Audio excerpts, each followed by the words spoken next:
Welcome to the Wisdom That Breathes channel.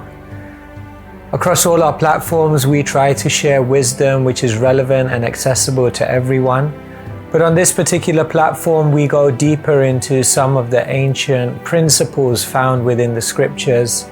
If you find some of the terminology difficult or inaccessible, then go over to our Keshava Swami YouTube channel where you'll be able to find other content which is perhaps more relatable. Thank you and enjoy the wisdom that breathes. Thank you so much, Sada Prabhu. My pranams to you, Jai Shila Prabhupada. And nice to see the devotees online and those who may watch the recording later on. So yes, we'll be reading from Srimad Bhagavatam today. And a very beautiful section of the Bhagavatam. So yeah, without further ado, we can have a look at the verse. Om Namo Bhagavate Vasudevaya. Om Namo Bhagavate Vasudevaya. Om Namo Bhagavate Vasudevaya. Narayanam Namaskritya Naram Cheva Narotamam Devim Saraswatim Vyasam Tato Jayamudiraye Nastaprayeshu Bhadreshu Nityam Bhagavata Sevaya Bhagavati Uttama Shloke Bhaktir Bhavati Naishtiki.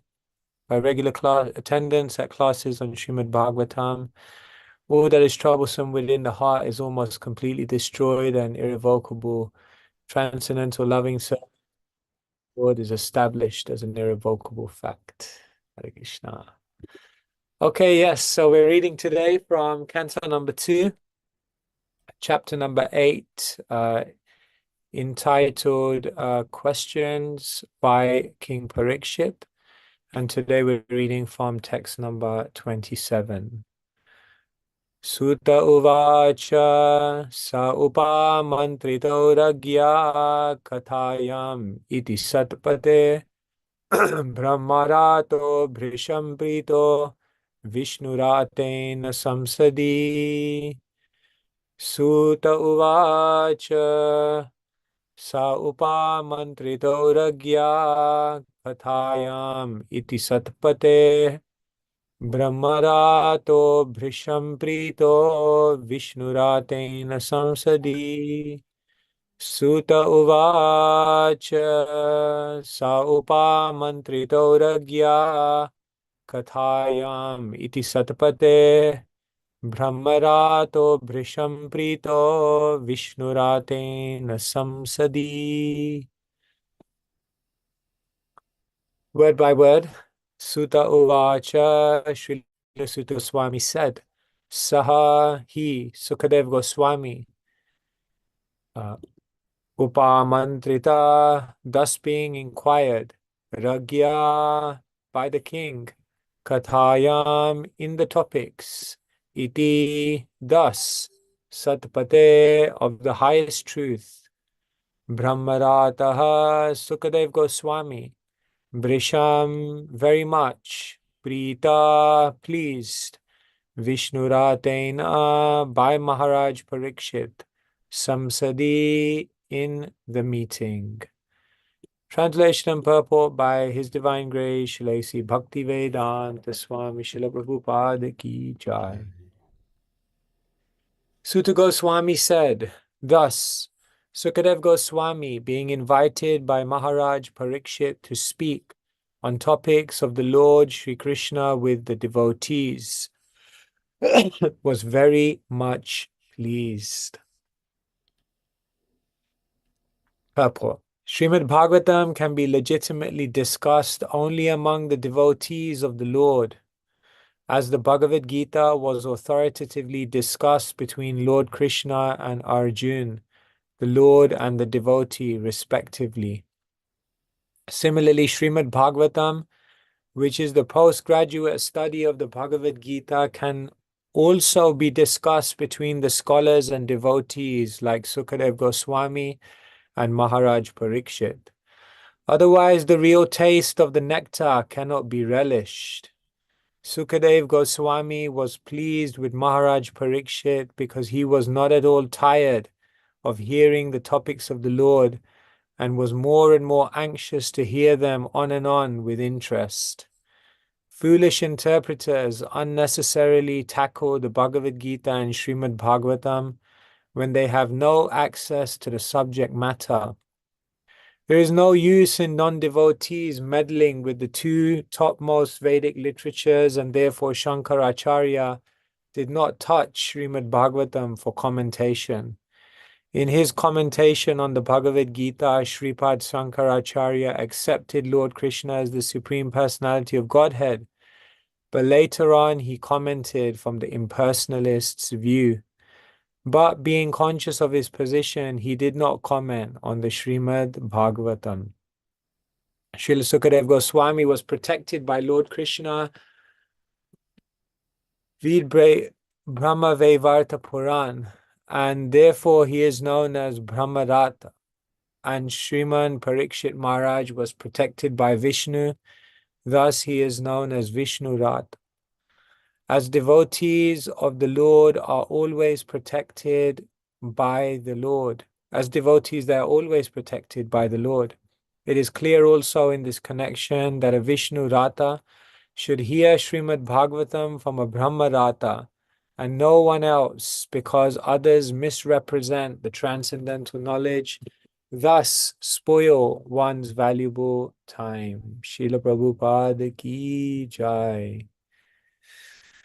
Om Ajnanatimirandhasya Jnananjanashalakaya Chakshurunmilitam Yena Tasmai Shri Gurave Namaha Shri Chaitanya Manobhishtam Stapitam Yena Bhutale Svayam Rupa Kada Mayam Dadati Swapadantikam Vandeham Shri Guru Shri Yuta Padakamalan Shri Gurun Vaishnavamscha Shri Rupam Sagrajatam Sahagana Raghunathanvitam Tam Sajivam Sadvaitam Savadhutam Parijana Sahitam Krishna Chaitanya Devam Shri Radha Krishna Padan Sahagana Lalita Shri Vishakhanvitamscha He Krishna Karuna Sindhu Dinabandhu Jagatpate Gopesha Gopika Kanta Radha Kanta Namostute Tapta Kanchana Gaurangi Radhe Vrindavaneshwari Vrishabhanu Sute Devi Pranamami Hari Priye Vancha Kalpatarubhyascha Kripa Sindhubhya Evacha Patitanam Pavanebhyo Vaishnavebhyo Namo Namaha Shri Krishna Chaitanya Prabhu Nityananda Shri Advaita Gadadhara Shrivasadi Gaura Bhakta Vrinda Hare Krishna Krishna Krishna Hare Hare Hare Rama Rama Rama Hare Hare Srila Prabhupada ki jai Gaura Bhakta Vrinda ki jai. So just the translation again, Sutta Goswami said, thus Sukadev Goswami, being invited by Maharaj Parikshit to speak on topics of the Lord Sri Krishna with the devotees, was very much pleased. So before I begin to try to also speak, small as I am, glowworm, I first offer my obeisances to all the Vaishnavas on the call. You're all senior to me and great inspirations to me, learned, dedicated, and realized in many ways in the philosophy of the Bhagavatam. So thank you for giving me an opportunity to be in your Sangha. And yes, let us proceed. Speaking Srimad Bhagavatam is a great science. Sometimes we take it very casual in the day of Zoom, the day and age of Zoom, where things are so easily accessible. We may not realize sometimes the gravity of what is going on when someone is speaking Bhagavatam and someone is hearing Bhagavatam. It's a very, very transcendental connection. It's a very, very transcendental experience. Srila Prabhupada himself, he was noted by Bhaktisiddhanta Saraswati Thakur because of all things. Bhaktisiddhanta Saraswati Thakur said, I noted him. I've marked him. He's a marked man because I realized, I've seen, he likes to hear. In other words, in this day and age, the ability to hear nicely with rapt attention, as Srila Prabhupada says, is very, very rare quality.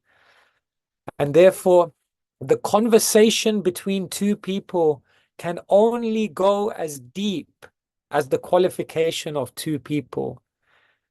Like if there's someone who knows so many things about cars, the mechanics of cars, but then someone else comes who knows nothing, you will not be able to reveal all the secrets of the engine and the motor and the radiator and so many things because the other person cannot appreciate. So in other words, the speaker and the hearer both have to be qualified. In the Niti, there's a verse which says, what is the use of an amazing speaker if the audience is not ready? He says, it's like a washerman who sets up a shop in a village full of Naga Babas. So what's the point of being a washerman in a village of Naga Babas, people who don't wear any clothes? Is pointless. You have so much to offer, but you cannot do anything. And similarly, our audience may be extremely qualified, but if the speaker is not in the right consciousness, then also it is a limitation. So therefore, what we're seeing in the Srimad Bhagavatam is an incredible qualification on both sides. Actually, in the culture of before someone speaks, what they often do is they do an introduction. And you may or may not be aware, but the introduction of a speaker has two purposes. The first thing that the introduction of the speaker is meant to do is instill some faith in the audience that this speaker is qualified. Why am I even giving my time to hear this person? I could be doing other things. But when the introduction is there, then the listeners realize, oh my God, this is the qualification of the speaker. I should listen. But did you know that the introduction of a speaker also serves a second purpose? The introduction of the speaker is also meant to inspire the speaker, not because they're hearing their own glories, but it's meant to also inspire the speaker because the introduction is also meant to convey some of the eagerness, the appreciation, the seriousness, and the desire that the audience has to hear from the speaker. And therefore, it gives the speaker the confidence and it gives the audience the confidence. And when the confidence in the qualification of each other is there on both sides, then something amazing can happen to allow the manifestation of the magic of Krishna Katha to take place. When a speaker and a hearer come together, then the speaker is in a very meditative state of mind. In their heart and mind, they are praying, let the right words come to my mind. Let the right words come at the right time. Let them come at the right time, but also in the right spirit, so that I can actually convey what's in my heart to the people who are listening. So the speaker is in a very meditative state of mind. Let the right words come at the right time in the right spirit. And therefore the speaker is praying for empowerment. But at the same time, the audience should also be very, very meditative. They should have an open heart. They should have an open mind. They should have open ears. And the listeners have to be in the mood that now let me be open to receiving all the messages that the Lord and his devotees want to convey to me. Because when we come into a class, if we're really in tune, then we'll understand that Krishna is giving us all the answers we need to hear to move our spiritual life forward, but we need to be tuned in. And therefore, there has to be a deep meditation on both sides, a deep meditation on the side of the speaker and a deep meditation on the side of the listener. And when both meditations are very, very deep, then incredible mystical things happen in Krishna Katha. Like Mahaprabhu comes to Ramananda Rai and he says, Ami eka batul, tumi dvitiya batul, ata eva amai tomai hoya samatul. Mahaprabhu looks at Ramananda Rai and he says, Ami eka batul, I am one madman. Tumi dvitiya batul, and you are one second madman. And when one madman comes together with another madman, and then they discuss the topics of the Lord, then mad things happen and the madness just expands more and more. Because Atta Eva Amai Tamai Hoya Samatul, there is no difference. Samatul, we are exactly on the same page, on the same wavelength, on the same mission, which is to find Krishna through Hari Katha. And so this resonance has to take place between the speaker and the listeners. And this is what is happening in the Bhagavatam. Parikshit and Sukadeva are completely resonating. Narad and Vyasa are completely resonating. Shonaka Rishi and the Sutta Goswami are completely resonating.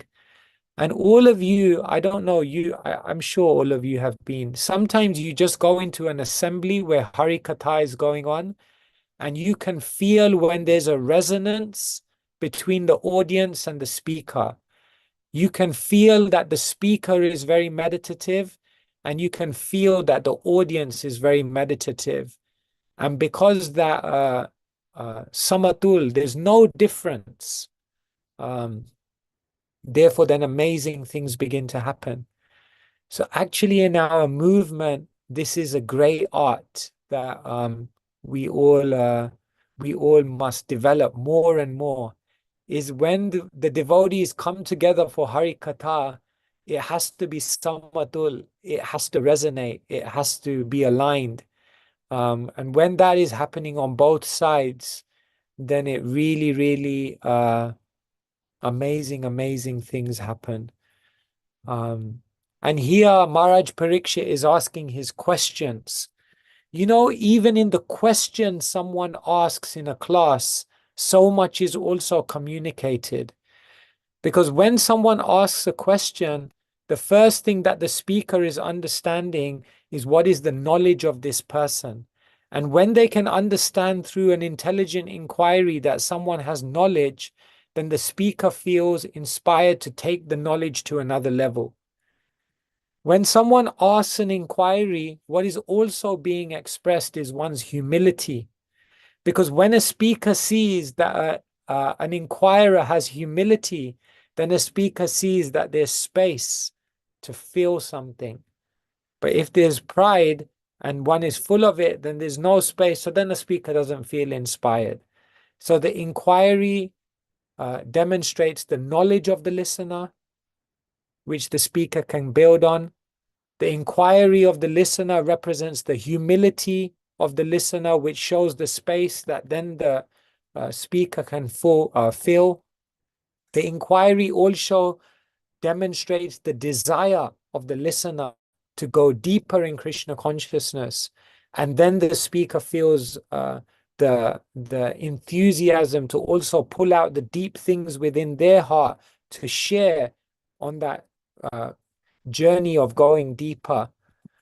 And in this way, the questions are very, very powerful. And therefore, you'll find, verses in the Bhagavatam, Munayo saduprishtoham bhavadbir lokamangalam yat kirta krishna sam prashno yenatma suprasidati.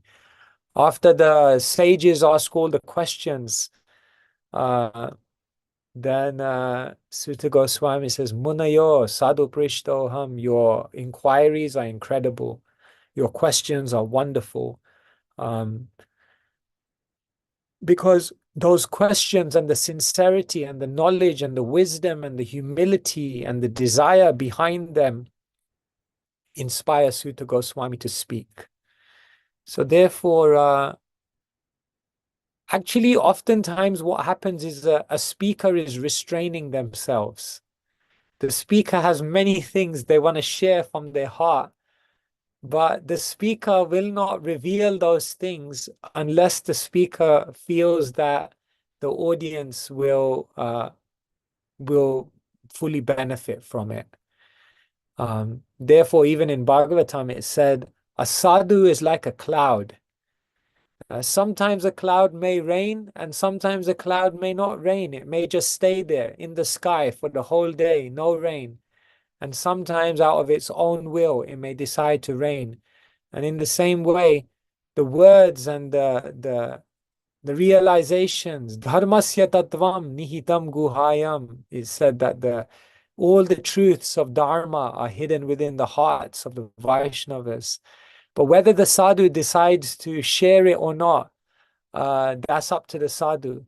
But if the audience wants to draw that out, they can do by showing their knowledge, their desire, their humility, their seriousness, and their eagerness to learn. And so Hari Katha, Krishna Katha is very much a two-way street. It really depends on both sides. And therefore Parikshit, he is really inspiring Sukadev Goswami like anything, because he's just asking like amazing questions. Like Parikshit, no, like it's funny, in the second canto, Sukadev Goswami begins speaking in answer to Parikshit's question about what is the duty of someone who's about to die. And it's amazing because Sukadev Goswami just nails it. He just answers it. So like in 3 chapters, it's all over. He's given all the philosophy. And Parikshit is kind of looking at Sukadev Goswami thinking, my God, I better come up with some new questions because I got to keep this person speaking. If I don't, he's already said all the philosophy. Otherwise, the class is going to end, you know? So Parikshit is just digging deep and coming out with all these amazing questions. And therefore, the beautiful Bhagavatam begins to unfold more and more. Sadhapu, can I be able to share my screen? Yes, Maharaj. I just want to show you something which is related to what we're discussing today. What we're basically discussing today is the speaker and the listener, and how that's a great science in order for Krishna Katha to take place. So yeah, I just wanted to show you something that I think might be useful for all of you to know. Yeah, I just wait for sharing rights from Prabhu. Yes, you are I'm the now. co-host now? Okay, great, Yes, Maharaj. wonderful. So screen share is loading. I think you can see my screen now. Yeah, Yes, you can see Maharaj. my screen, right? We can see. Yeah, so all of you are aware that the Bhagavatam has 10 topics. Atra sargo visargascha stanam poshanamudaya manvantareshanu katha nirodha muktirashraya. So these are the 10 topics of the Bhagavatam, and different commentators break it down in different ways. But what I'm sharing with you today is what Sridhar Swami says. His commentary on the Bhagavatam is known as Bhavartha Deepika. And he basically says that although in one sense all the topics are in all the cantos, every canto has a emphasis. So he says the first topic, Atra Sarga, the first topic, which is elemental creation, is primarily found in the 3rd canto of the Bhagavatam. Visarga, the next topic, which is about Brahma's creation, secondary creation, that is specifically found in canto number 4. Because if you remember, that's where we hear about Svayam Bhagavan Manu and Satarup, and then their kids, and then their descendants, like that. If you remember Canto 5, it's all about the structure of the universe, therefore Sthanam, planetary maintenance, planetary systems. That is described mainly in Canto 5. And then Atra Sargo Visargascha Sthanam Poshanam. The next topic, Poshanam, is very much described in the 6th canto, protection and mercy, because we hear about how Ajamil gets protected. Chitraketu,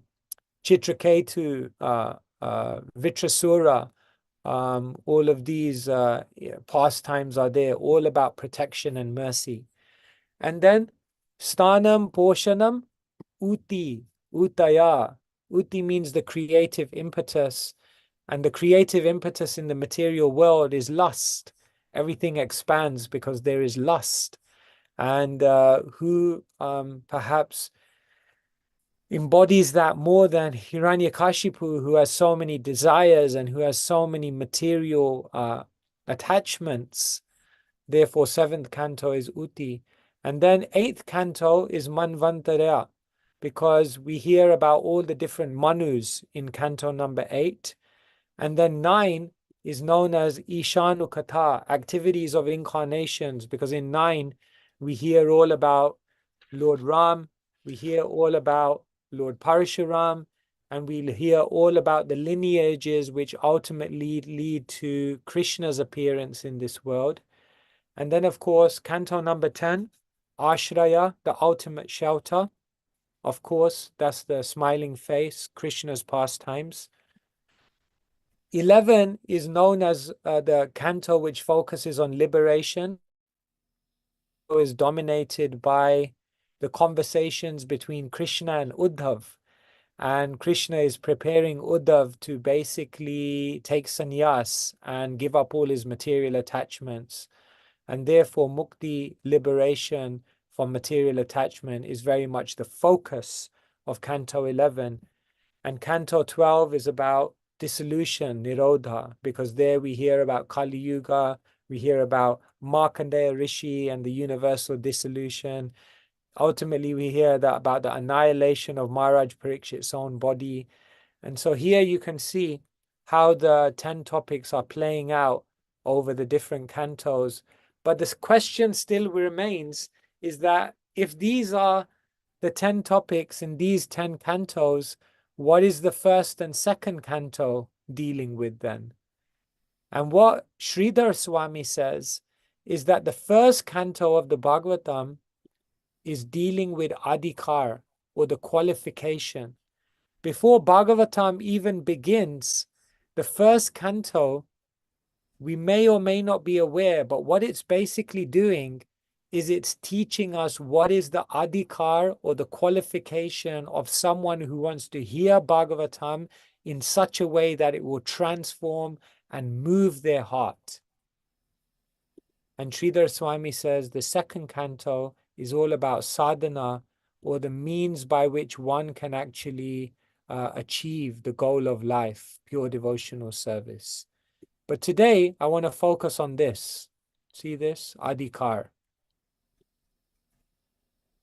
Because that's what today's verse is all about. Srila Prabhupada in the purport is saying, what is the adhikar of those who are hearing and those who are speaking in order for the magic of Krishna Katha to take place? So the 1st canto of the Bhagavatam teaches us what is the adhikar of someone who actually wants to hear Bhagavatam. And so, this is what is explained. If you look at the 1st canto of the Bhagavatam, basically there's 3 major conversations taking place. In the first 3 chapters of the 1st canto, we're hearing the conversations between Sutta Goswami and the sages. The sages, 88,000 of them, headed by Shonaka Rishi, they've come to do the yagya. And what they do is they pose 6 questions to Sutta Goswami. And in the 1st chapter, those 6 questions are posed. And then in the subsequent chapters 2 and 3, all of those 6 questions are answered by Sutta Goswami. So what Sridhar Swami says is that here we learn the first qualification of the speaker and the listener. Sutta Goswami represents utsaha, or one who is eager to speak. If a speaker is not inspired, if a speaker is not joyful, if a speaker is not enthused about what they're going to speak about, nothing magical is going to happen. First, the wisdom has to be moving their own heart, and then they can move other people's hearts. And therefore, Sutta Goswami represents utsaha, and he also says parampara. Utsaha means he's enthusiastic, and parampara means he heard Bhagavatam from Sukadev Goswami himself. And therefore, he's qualified to be a speaker because he has utsaha and he's in parampara.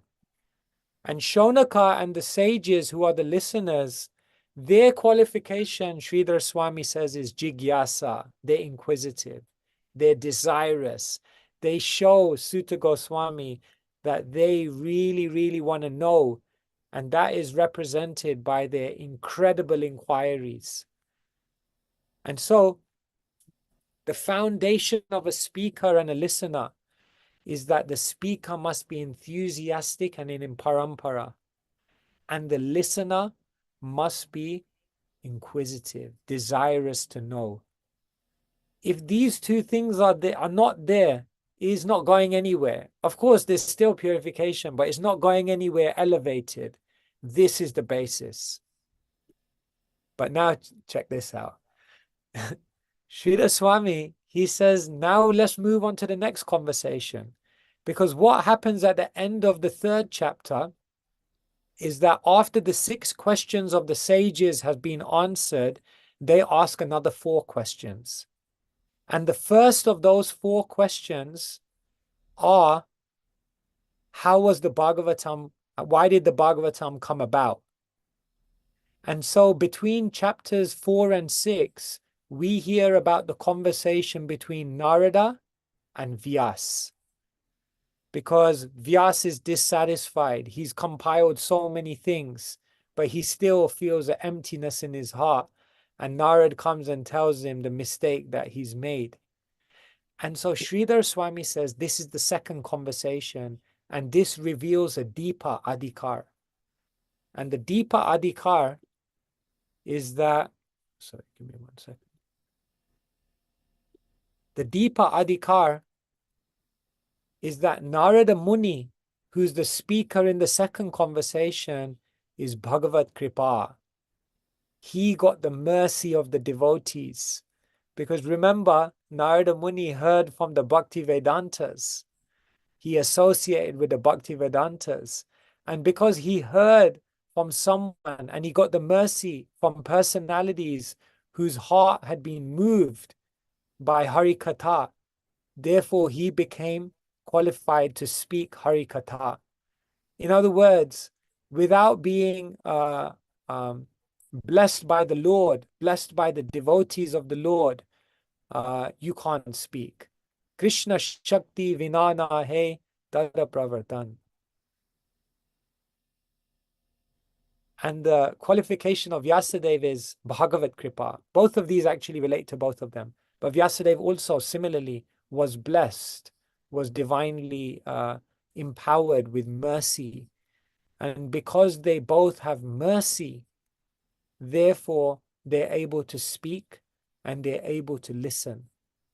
And Sridhar Swami says this is the deeper qualification, that who has Bhagavat and Bhagavat Kripa, the mercy of the Lord and the devotees, they can go even deeper. But then Sridhar Swami says there's an even deeper qualification.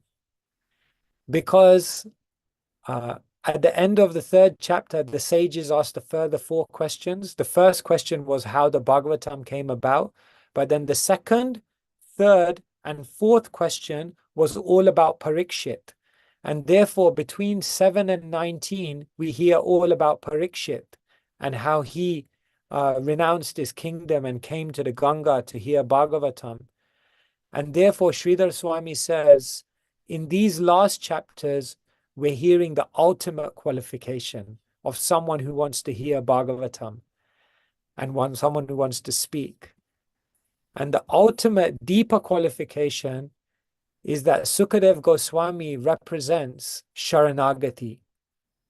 Like Sukadev Goswami had no other concern. He came out of the womb, he's like, I'm out of here, I'm going. I have nothing to do with this world. My only mission in life is surrender to the Supreme Lord. And therefore, Sukadev Goswami represents Saranagati, someone in whose life there is no aspect which is disconnected from the Supreme Lord. If you get the chance to sit in front of someone and hear Bhagavatam, someone of that qualification, I mean, there's just nothing else to do in life. You just sit there for the rest of eternity. That's perfection. And the listener, Parikshit, also represents the highest qualification because he is Sarvanya Tyaga. Because what has Parikshit done? He's given up everything. Atmajaya Sutagara Pashudra Vinabandushu Raje Chavi Kale Nityam Virudham Mamatam Jaho. The Bhagavatam says, Jaya, he gave up his wife. Suta, he gave up his children. Ghara, he gave up his palace. Pashu, he gave up his cavalry. Dravina, he gave up his treasury. Rajay, he gave up his kingdom. Virudham Mamatam Jaho, all of these things which are so difficult to give up. Sarvanya Tyaga, he gave it all up. In other words, he was not attached to anything of the world. And therefore he could listen. The reason we can't listen, we can't hear, is because we're still holding on to all the things of this world, and therefore is hijacking our consciousness. There's no space. You see, when we buy something in the world, or we acquire something in the world, a piece of our mind enters into that thing.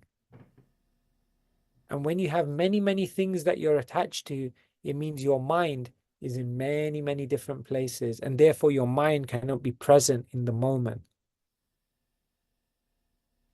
This is why the first canto of the Bhagavatam is describing Adhikar. Why do people get bored hearing Bhagavatam? Why do people say, I don't feel the taste, I don't feel the transformation? Because only when there's a qualified speaker and only when there's a qualified listener can the actual magic of Bhagavatam take place. And therefore the speaker must be utsaha, enthusiastic. On top of that, the speaker, Bhagavat Kripa, they must have got the mercy of the Vaishnavas. They must have pleased the Lord and the Vaishnavas. Otherwise you can't. And Saranagati. The speaker has to have no other agenda than doing what they're doing simply as a service. They have to have no other desire in their life save and except glorification and surrender to Krishna. That's the qualification of a speaker. And the qualification of a listener is jigyasa. They got to really want to know. They got to really be inquisitive. In their heart, they got to really be desirous. And on top of that, mercy. They must have done some service to get mercy. And sarvanya, they have to let themselves go from all the concerns of this world. Otherwise, when they come to hear Bhagavatam, their mind will be so preoccupied by different things that they can't be present. If we understand this deeply, this one slide, then we'll understand what kind of atmosphere we're trying to create when we do Hari Katha. This is basically what we're trying to do. And so, I just want to share one final realization with all of you that I recently was thinking about. And then I'll open it up for questions and answers. Oftentimes, as preachers, what we're trying to do is give people faith in Krishna consciousness, naturally. But nowadays I realize that what we also need to be doing is we also need to be generating doubt within people. And I'll explain what I mean. But let me just continue. Often as a preacher, we think that we're supposed to be giving answers. But what I've been realizing more and more is that maybe our job as preachers is more to be stimulating questions. And often as preachers, what we do is we're focused on giving a lot of philosophy. But what we also need to do is open people's hearts. Because maybe so much of our preaching is based on this. But what if you're trying to give people faith in Krishna consciousness, but you haven't generated enough doubt in material life? You haven't generated, or they haven't generated enough detachment from the materialistic goals and desires, then that faith can never really grow. Because what does the Gita say? Bhogeshwarya prashaktanam taya parita chetasham vyavasayatmika buddhi samado anuvidiyate. For one who's too much attached, too many desires, too many hopes in the material world, the resolute determination will never take place. So it's not just about giving faith, but we also have to generate doubts. It's not just about giving answers, because if you give an answer to a question that's not deeply burning within someone, even though they may understand the answer, that answer doesn't touch them in the deepest place of their heart. First, they have to be asking the question very deeply. And then when someone is asking the question very deeply, and then you give them the answer, then the answer means so much more.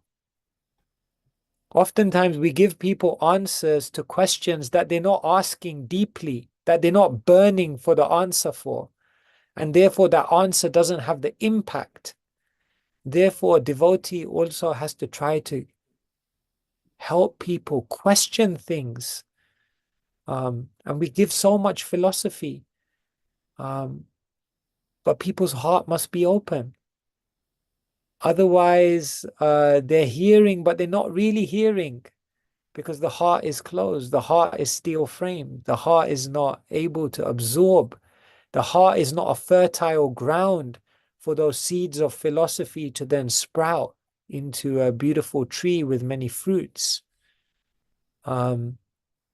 So here we're seeing that to be a good listener, one has to have sufficient doubt in material life. To be a good listener, one has to be really asking questions about life deeply within their heart. And to be a good listener, one has to really open their heart and really be a blank slate to see what Krishna wants to implant there. And then when those three things are there, when the Vaishnavas are giving you gifts of faith, giving you answers, giving you philosophy, then it has more impact.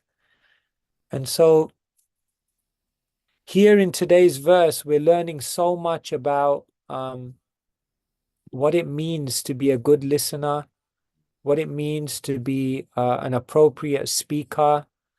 And when this is there, we can really relish Bhagavatam, Muhuraho Rasika Bhuvi Bhavuka, that we're being told by Vyasadeva. Now relish, drink the Bhagavatam, but we must become a Rasika, a connoisseur of devotion. Then the knowledge becomes full of rasa, if you are Rasika.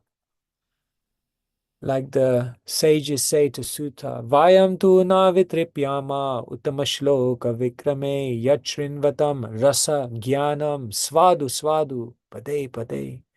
We never tire to hear what you're saying. Because svadu, svadu, pade, pade, at every step we're feeling more and more relish. Rasa jnanam, because this knowledge is full of rasa, because they've become rasika. They understand how to listen, how to absorb, how to relish. So this is the goal of our life, to relish Bhagavatam. And that means in our movement, that if we're given the opportunity to be a speaker, we should take it as a deep service to become qualified. And when we have the opportunity to be in the service of a listener, we have to become deeply qualified. And the more there's a deeper qualification of speaker and listener, the more magic will happen through Hari Katha in all of our assemblies where these things take place. Hare Krishna, Krishna Krishna, Hare Hare, Hare Rama, Rama Rama, Hare Hare. Srila Prabhupada ki jai. Thank you very much for your kind attention. Apologies for my lack of qualification as a speaker. Tried my best. Hare Krishna. Thank you so much, Maharaj, for feeding us this wonderful, amazing Krishna Katha. And I'm sure devotees definitely have lots of questions, and hopefully they are deeper questions. And I think we have Kusha Prabhu with his hand raised. Kusha Prabhu, please, you may unmute. Krishna Maharaj, my humble obeisances, is Kusha. In the course of your lecture, you mentioned that the speaker must be joyful to be able to speak, to have effect to the audience. So if the speaker is not joyful, what's the sense of speaking? I remember that Prabhupada said a speaker must be qualified to sit on the Vyasa to speak on Bhagavatam. So if the speaker himself or herself know he or she is not joyful, why comment to speak of the scripture? Yes, yes. So Prabhu is asking, we have to be joyful, we have to be being moved by the Krishna conscious philosophy. But what about when we know we're not joyful, we're not being moved? Then do we just hand in our notice and ask another person to step up? See, Kusha Prabhu, what I would say is this is not black or white. We all have some joy. We all have some relish. We all have a little bit of love for Krishna. Now, some days we may feel it like I can see behind you, you're clearly in the Bahamas there or somewhere. But there's an ocean behind you. So sometimes our love, our joy may be like an ocean, and sometimes it may be like a little bit of a small puddle. But something is there. So what to do? We are works in progress. We have some joy, we have some realization, we have some love, we have some attachment for Krishna. And maybe it's mixed with many other things, but we have something. So let us share whatever joy we do have. And we can also be honest, like even like one devotee used to tell me, if you're not perfect, you should be humble. And then he said, but the moment you're humble, you're perfect. So I like that very much, because we may look at ourselves and we say, like, I have so many disqualifications. But if that means that we then become humble and we say, now I rely on the Vaishnavas, now I rely on Krishna. The moment you rely, you become perfect, because you're no longer limited by your own shortcomings. And so I would say, Kusha Prabhu, is definitely you have some joy in your heart. Definitely you have some love. Otherwise, you wouldn't be where you are now. And share that love, share that joy. And when you share it, it expands. Thank you, Prabhu. Thank you, Maharaj. My last question is on Prabhupada, qualification of the hearer, and the speaker, and then Prabhupada and the unqualified Americans, the leaders of Prabhupada. When Prabhupada went to America, the hearers were not qualified, but he was speaking. Then they give them faith. Then they became qualified. Yeah. So in the course of the lecture, you talk about the qualification of the speaker and the hearer. So how do we differentiate the qualification of the hearer and mercy? Yeah. Of course, one time, one person came to Prabhupada and he said, your disciples, they don't pronounce the Sanskrit properly. And Prabhupada said their pronunciation may be defective, but their renunciation is perfect. So, although in one sense we can say they were disqualified in many ways, they were very qualified because they gave up many things to serve Srila Prabhupada. They renounced. Prabhupada said, when I called them, they came to me. Prabhupada was speaking to an Indian audience once. And he said, the difference between you, he was speaking to the Indians and the Westerners. He said, I was calling all of you, but none of you came. But when I called them, they came. And definitely Prabhupada's disciples had qualification, even if not on a intellect, but they gave their life. Yeah, they gave their life. But you're also right. Like if a speaker is very high in their qualification and a listener is still a little lower, because the speaker is so powerful, they can bring the listener up. And it also works the other way, that sometimes when an audience is very eager and very sincere, and a speaker may have less qualification, by the empowerment of the audience, the speaker can also rise, because the inquisitiveness of the audience makes the speaker feel, wow, they get empowered. So it's dynamic. It's very mystical, no? This between speaker and listener is very mystical thing. Yeah. Thank you. Let's say one more thing, Kusha Prabhu. That the reason I'm talking about this is because we have to understand Hari Katha, Krishna Katha is a team game. Yeah. It's a team. Sometimes we turn up to a class and we're just waiting there for the speaker to do everything. But we don't understand that we all have an equal part in this to make this magical. And if every person in the room is understanding their responsibility in the assembly of the Hari Katha, then amazing things happen. That's why I'm speaking about this. But thank you. Thank you very much. Yeah, thank you. Thank you so much, Maharaj. For Kusha, thank you for those beautiful opening questions. We have Sarvatma Prabhu with his hand raised. I've been chasing this wonderful devotee for the past 25 years, which is a quarter of a century, to speak on this platform, and I've not been able to capture him. But someday, by the mercy of the devotees, we may be able to capture him. So, Prabhu, please. It's Sarvatma and Divya. Yes, Sarvatma and Divya. Yes.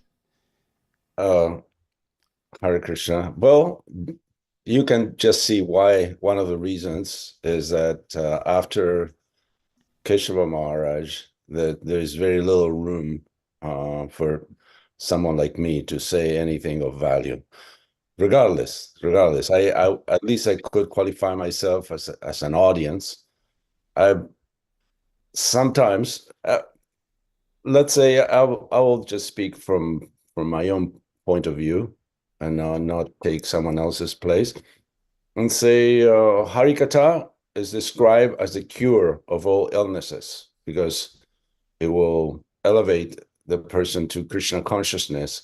But we have this spiritual jaundice that doesn't allow us to taste, even if the speaker is ultra qualified, as in this case. Still, the taste is not there, because as you describe, pieces of our mind are attached to other parts of the material world and to Gramya Katha, and detachment is not present, not organically, not naturally. We have seen the disastrous results of artificial renunciation. Of course, in your case, I can see that you're truly renounced. You even use your own danda as a curtain rod behind it.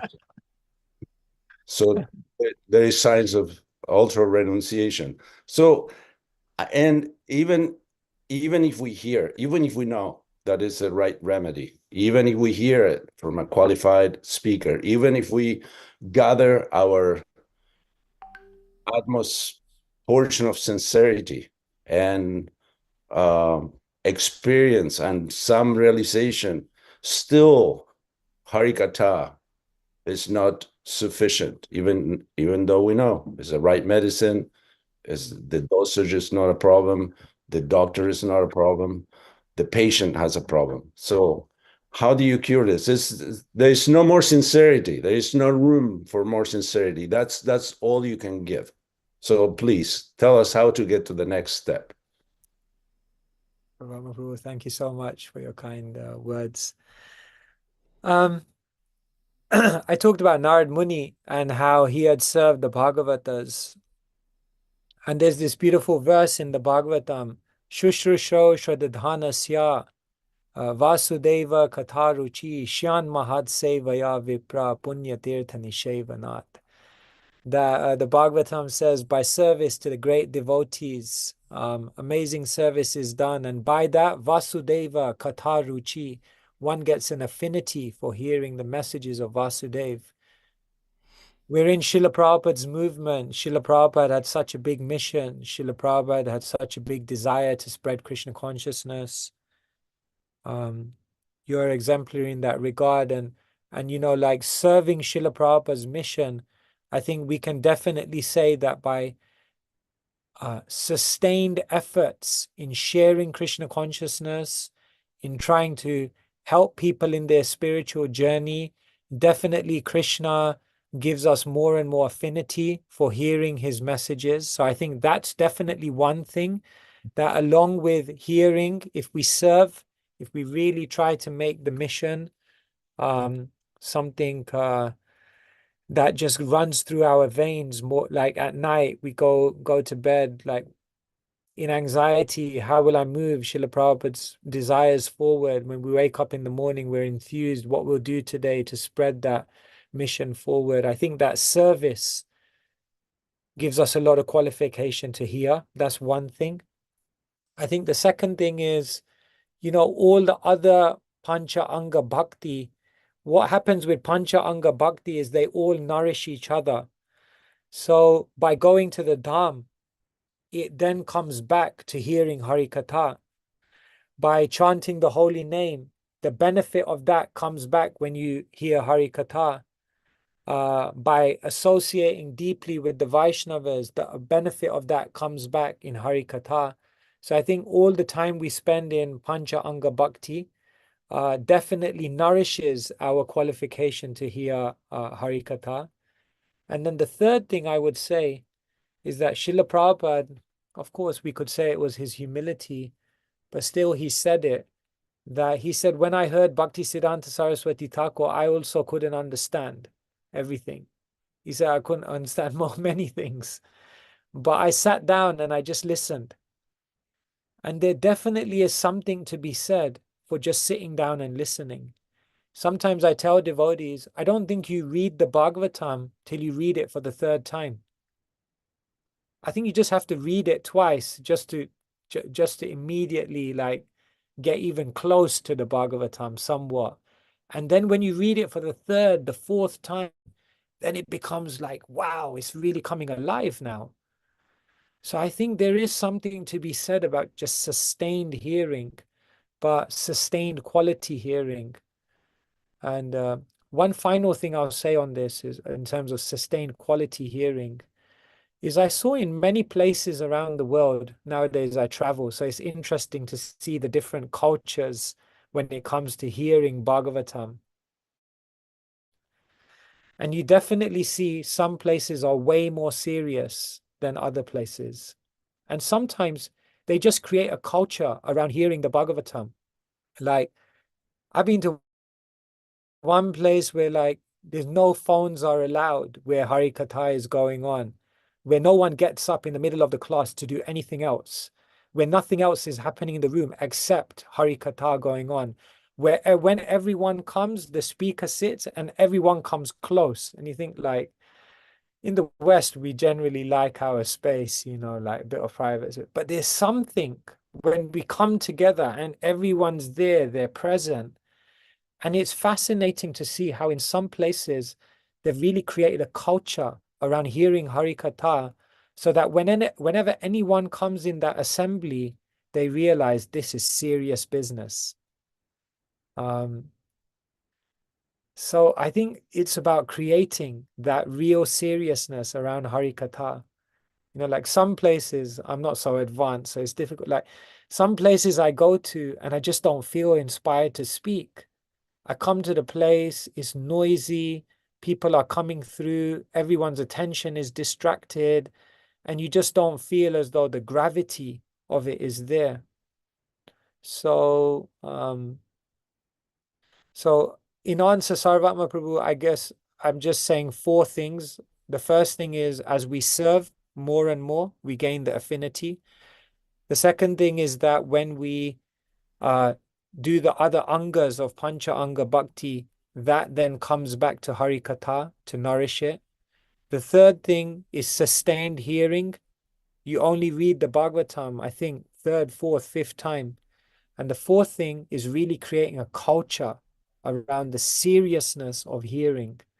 I mean, His Holiness Gaur Govinda Maharaj, he would give a class, and the first hour of the class was just like glorification of the, before he even read the verse, you know, just to bring people to the seriousness of what's going on here. So if we can create a real seriousness around the culture of hearing, that may also really serve the purpose. These are some thoughts. Hope that helps. I have an issue with repetition, that you Yeah. repetition meaning read the Bhagavatam more than twice. I've been chanting the Maha Mantra, which is the essence of all nectar, for maybe 30 million times. Is that, and still don't have the taste. So how do you expect me to get taste for Harikatha after just third, fourth reading of a Bhagavatam? I think it's your humility, Sarvama Prabhu. I don't think you could be doing what you're doing if you I did. don't think you know me. I think you're just saying things perfunctorily because I don't think you could be on a call here, Prabhu, and asking these questions after decades in the movement. If there was nothing there, there must be. I don't think it would be possible. But I agree with you. Not just mechanical repetition, but what I often share with people is that spiritual learning is like a spiral. You go round and round. But what happens is every time you're investing, you're bringing more to your reading, you're bringing more experiences, you're bringing more service, you're bringing more mercy. And therefore, you're going round reading the Bhagavatam once, twice, 3 times, 4 times, 5 times, and eventually you start circling in on the essence. And therefore, I feel that spiritual learning is like a spiral. It's not linear. It's not like material learning is linear, but spiritual learning is spiral, and you spiral in on the essence. You know, even Bhaktisiddhanta Saraswati Thakur, he gave numbers. He said, I think maybe someone knows on the call, he said something like you should read Chaitanya Bhagavat like 100 times or something. Like he was giving numbers that you should read it many times. And just on a side point, someone gave me this tip on the Bhagavatam, and it really helped me. They said what they do every single year is they read all of the translations of the Bhagavatam, just the translations. They read it twice a year. So like in 5 years, you've read all the translations of the Bhagavatam all the way through, like 10 times. And first I was thinking, yeah, but Prabhupada said the purports are the most important. But what I found is that when you read all the translations of the Bhagavatam and you just read the Bhagavatam as a story, then what happens is when you come round and you read that verse with the purport, because you know the storyline so well, the purport just carries so much more weight because you know the context around it. So it was actually really, really amazing. So nowadays I do that, like with CC and the Bhagavatam, I just read the translations all the way through. And then I find when I come to read the verse with the purport, it just jumps out in a different way because you have more context around it. So anyway, just some thoughts. Many thanks. Thank you, Sarah. Thank you so much, Sarvatma and Mother Divya, for being here and asking such thoughtful, in-depth questions. And I know there are like 3 or so hands raised, but Maharaj, when you're talking about just being there in the presence and then hearing, even if one does not understand, we all know the power of words. And that is why somebody may just use word to insult me and I get so angry. So we all know the power of words. Similarly, we also know the power of sounds. So I've heard from quite a number of Srila Prabhupada's disciples who shared that when they first met Srila Prabhupada, because Srila Prabhupada had like a deep accent, they could not understand a single word Srila Prabhupada was saying. But they kept sitting there and listening and listening. And as they kept sitting and listening, they understood and they remained devotees. So yes, if even we are not understanding the sound of the Bhagavatam coming out of the lotus mouth of the speaker has medicinal effect. So I felt like I may chip that one in. We go to just to say on that as well, Mukunda Maharaj, he says very nicely, the first time he heard Prabhupada, he said, I couldn't understand his Bengali accent, but he said something interesting. He said, but when I listened to him, I could feel the urgency in his voice. And he said, I had no idea what he was talking about, but I thought this man has an important message to tell the world. I have no idea what it is, but it's an important message because I can sense the urgency in his voice. So it said that when a sadhu speaks, they're not just conveying information, they're conveying their bhav, their conviction, their taste, their attraction. And therefore you catch all of those things. Even if sometimes the words don't register, there's still an effect coming by the dint of the sound vibration, as you said. So yeah. Thank you so much, Maharaj. Sahadev Prabhu, may I add something to that is related to this, because we have to speak a bit of the qualification of a speaker. In this case, His Holiness Keshava Swami. He keeps deferring to us, perhaps senior, more like senior citizens than senior devotees, that we have made some kind of advancement by the passing of time. That is as if it was some kind of automatic thing.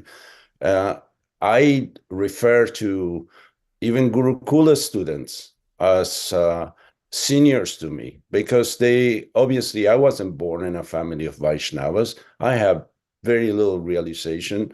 So I think that regardless of how much time Maharaj has been in Krishna consciousness, his development of Krishna consciousness shows that he's senior to all of us, because he's been around. He's been doing this for a very long time. Maybe not in this body, but it's pretty obvious to us. That's my 2 cents. Sarvatma Prabhu, I won't debate we you. all agree with you.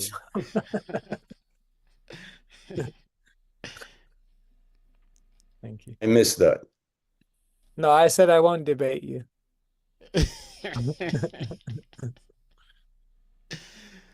Thank you, Sarvatma Prabhu, for Such a wonderful recognition. And Maharaj, thank you for your exemplary act in this regard. So, Rasalila Devi, please you may unmute.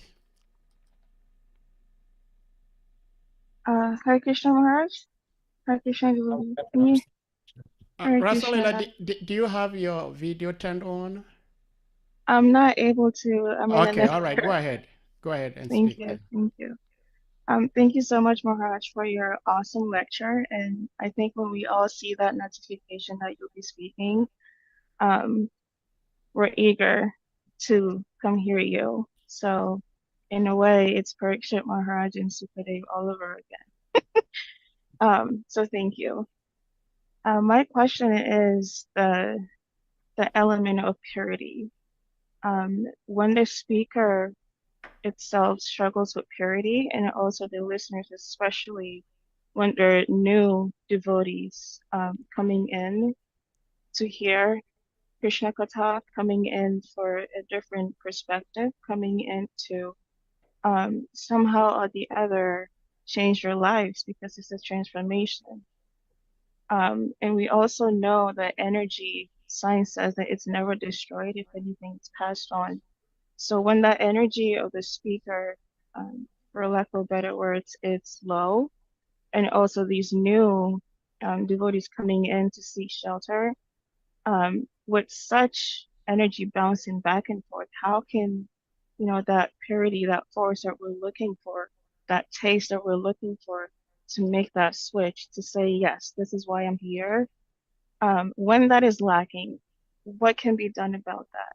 I know Krishna intervenes, Krishna's in our heart, but what can be done in such a situation? Thank you. Hare Krishna. Thank you so much. Yeah. I just make a side point and then I kind of try to address this a bit direct. Sadhu Sangha has two meanings, actually. Sadhu Sangha sadhu can mean a very advanced personality and a perfect person. And so Sadhu Sangha means that person up there, the great personality, the perfect one that you're associating with, the advanced devotee. But Sadhu Sangha, the double meaning of it is perfect association.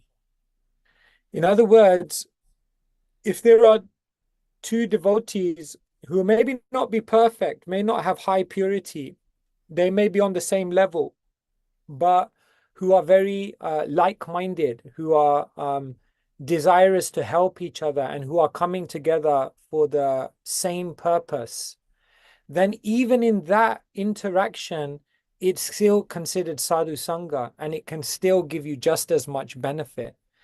So sometimes we think that Harikatha and the magic of it can only happen if there's someone who's at a very high level of purity coming into the assembly to generate that. But it can also just happen where many sincere people just come together and are really present and want to do it, despite whatever disqualification they have. Like, sometimes you go for a kirtan and you're waiting for like an amazing kirtanier or mridanga player to like take the kirtan to another level.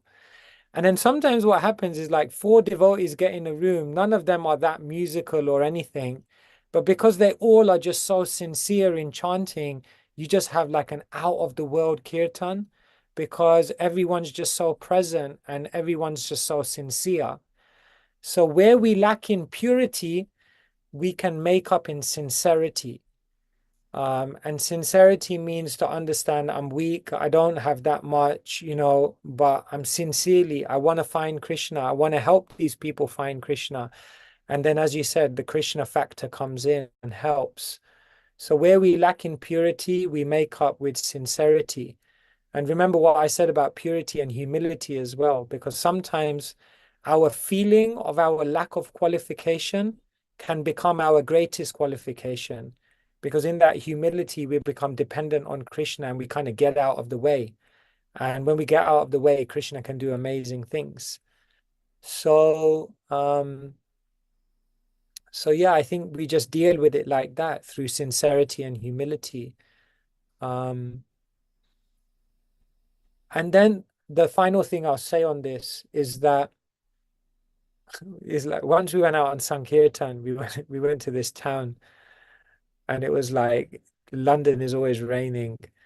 And so we went into this town. It was like January, which is cold. It's very difficult because the Christmas has gone. No one has any money. So we were in this town and it was so difficult. And in the middle of the day, the Sankirtan leader, he got everyone together because he knew the energy was down. So now we were waiting for his inspirational talk. So he got us all in a circle and he said, the weather is bad. The people are bad. Because you guys are bad. He goes, the whole situation is bad. And he goes, but the books are amazing.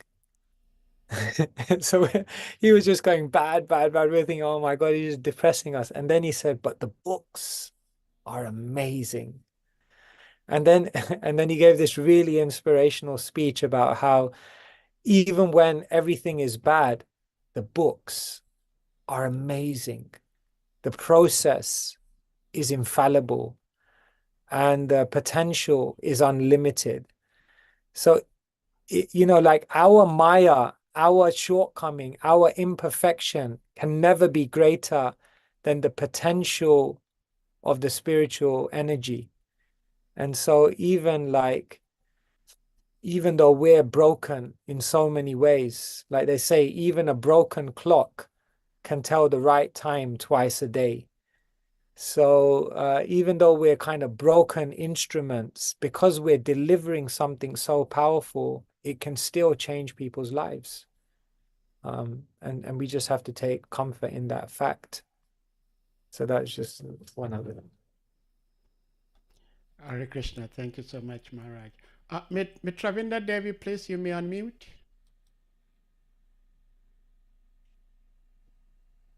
Sadeva, are you there? Hare Yes. Krishna Maharaj, Hare Krishna Hare everyone. Krishna, Thank you Mataji. Maharaj for speaking today. I always look forward to having an opportunity. Please send my obeisance. I'll go Shil Prabhupada. Having an opportunity to hear you. I appreciate greatly your Bhakti Hello? S project. I appreciate your sincerity and the way Krishna has enlivened and gifted you with the ability to connect so deeply and easily with matters of bhakti, which sometimes can be complicated. My question for you today is, in speaking, and I do apologize for being late, in speaking about seriousness in our bhakti path, seriousness in our sadhana, seriousness in our desire to move forward on this journey of bhakti. I hear it, and sometimes not as a criticism, but I hear it from people who, you know, I don't know if it's me taking it that way, but how can we keep the joy, the personalism, the affection, and the love that is bhakti and be serious? Because I see this, you know, chop, chop, chop, chop, this way, serious.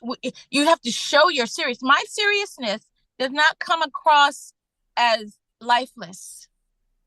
I can be very serious and feel bhakti in a sense. I'm not perfect. Please don't think that. And I'm not criticizing, but I just feel like for the youth, for people who are eternally youthful like myself, and for those who are new, and for those who are suffering, and for those who are struggling, when we put it in a box that says serious, we're not allowing people to access the bliss at the same time. Yeah, no, this is a great point. Thank you so much for sharing that. Maybe seriousness needs to be redefined. The way I see seriousness is it's an investment of the heart. If you do so, like Shraddha, the word Shraddha or faith literally means to place your heart. When you have faith in something, it literally means to put your heart into it. And for me, to be serious means that you do something with your heart. And that means there's joyfulness, there's emotion, there's sensitivity, there's a lot of presence there. And it just means to do something with your heart. And so I think we have this notion of seriousness, which is, you know, just like a bit dry, a bit, you know, austere, a bit kind of very rigid. But what I see seriousness is just doing something with an incredible level of deliberation of the goal that you're trying to achieve. And so Srila Prabhupada was so like, Srila Prabhupada is amazing. He was like such a missionary. And then he'd just like watch Charlie Chaplin videos and just be laughing. You know, or like Srila Prabhupada would just like, he would tell stories of like Akbar and Birbal and it'd just be like cracking up. Prabhupada would just make jokes about the state of affairs of the world. And, you know, like, so he was a joyful person, like, but he was serious about serious things. That's what my spiritual master said to me. He goes, spiritual life is laughing, is joking, is smile. And then he looked at me and he said, but be serious about serious things. Mm-hmm. And that means, you know, like when it does come, you know, to serious moments, when we're trying to connect with Krishna, when we're trying to cry for Krishna like a baby cries for a mother, then that's a serious thing. We're really trying to connect there. And in that moment, our devotion, our character may take on a different flavor. So I think the devotee has all of these dimensions. And I think the serious aspect if the serious aspect makes you dry, makes you impersonal, makes you hard-hearted, for me, that's not seriousness. Seriousness should actually be a greater investment of the heart, which makes you all the other things. But it just means that you do what you're doing with great deliberation and great conscientiousness of the goal. I don't know if that helps. Some thoughts. It helps greatly, Maharaj. And again, I am truly grateful to find you and hear you and take your lead. And I appreciate you being on the planet. And I hope to converse with you soon about some projects. Thank you so much, Maharaj. Hare Krishna. Hare Krishna. Hare Krishna, thank you so much, Maharaj, for the answer. Maharaj, please, today, you see, we don't get to have your association many times, most of the time, I should say. And as such, today that we have you here, I'm seeing so many hands raised. Are you in the UK, Maharaj? I'm in the UK, yeah. Okay, good. So the time is not too late for you, and I hope you don't have... 4:30, yeah. No, I'm good. I'm good. As long as you want to go. Yeah, I'm okay. All right. So Madhavan Prabhu, please you may unmute and go ahead to ask your question. Hare Krishna. Maharaj. Hare Krishna, It's a Madhavan. great pleasure having to attend your class. I almost missed the class, but somehow Krishna had a problem. But nonetheless, when I heard that you are the speaker today, I just have to queue up. So glad to have you around. When you mentioned about repeating the Srimad Bhagavatam over and over and over again, that reminds me of the benediction that was given to Krishna by spiritual master when he graduated from his spiritual life. So when he graduated, the benediction that was given spiritual master was that he is teaching that of Bhagavad Gita that will be ever fresh. Madhavan Prabhu. Yeah, it's difficult to hear you, Prabhu. Your audio was breaking up. So hold on. What we're going to try to do is to stop your video and then you just go ahead and then Okay. speak, because your audio was breaking Okay. up. So So how is you it may go now? ahead. Is it better? Yes. Okay. So I'm trying to remind us of the benediction that the spiritual master of Krishna, when he was graduating, that his teaching or his words will ever be fresh. That's why when we read Bhagavad Gita over and over again, we used to get more realization. The more you read it, the more you get realization. And I believe this thing will also apply when we read Srimad Bhagavatam. So I didn't have problem when you are explaining that it is through it's viral method.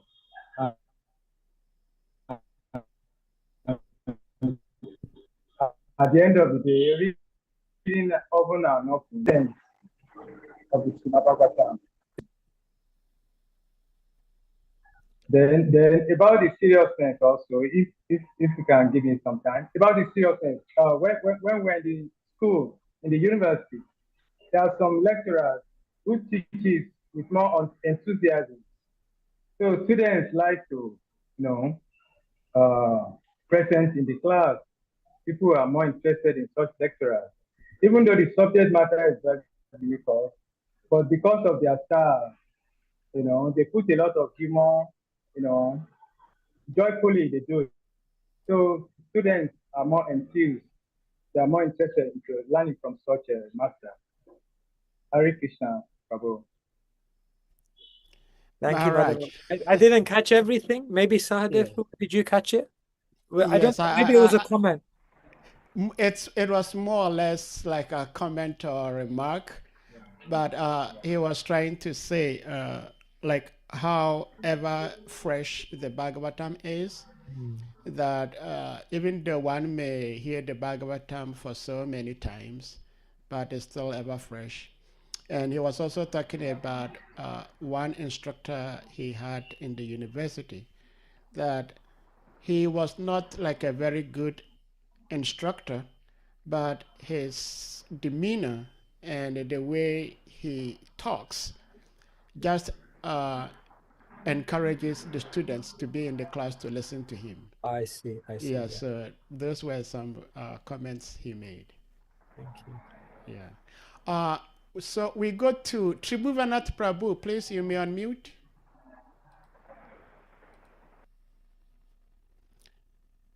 Tribhuvanath is in India, I think in Vrindavan.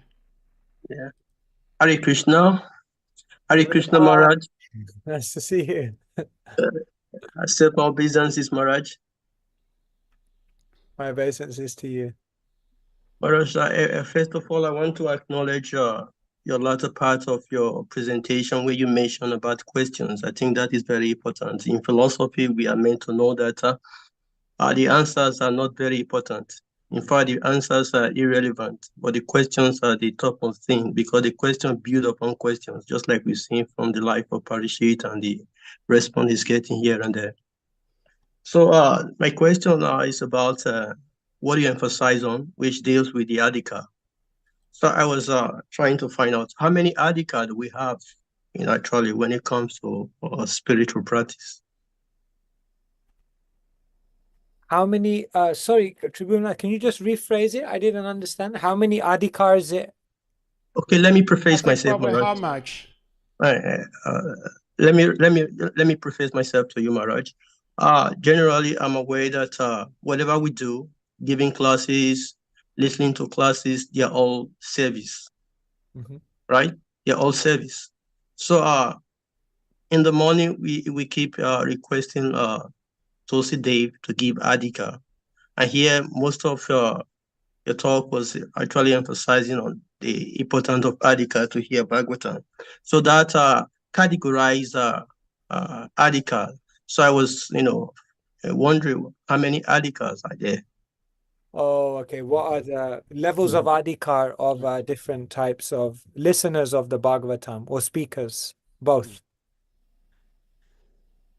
Yeah, if you look in the Bhagavat Mahatmya, and I something you may want to look up later on, but this is basically a section of the Puranas, which is a glorification of the Bhagavatam. And what it does in the Bhagavat Mahatmya is it talks about 4 types of inferior listeners and 4 types of superior listeners. So if you read this section of the Bhagavatam, I'll just show you on my I'll just show you very quickly. Just give me 1 second. So if you see here, can you see this? Yes, Yeah, not very eligible. Yeah, so you see, let me just zoom in here. So if you see here, these are the 4 types of superior listeners of Bhagavatam. This is given in Bhagavat Mahatmya. That the superior listeners are like the Chataka, they're like the swan, they're like the parrot, and then they're like the fish. And then there are 4 types of listeners who are the inferior ones. I don't know if anyone on the call remembers them. I can't remember them off the top of my head. But if you look at this delineation, then it explains what are the different levels of different individuals who are hearing the Bhagavatam. And from each of these examples, you can take like different qualities that will help you to improve your own adhikar of hearing Bhagavatam.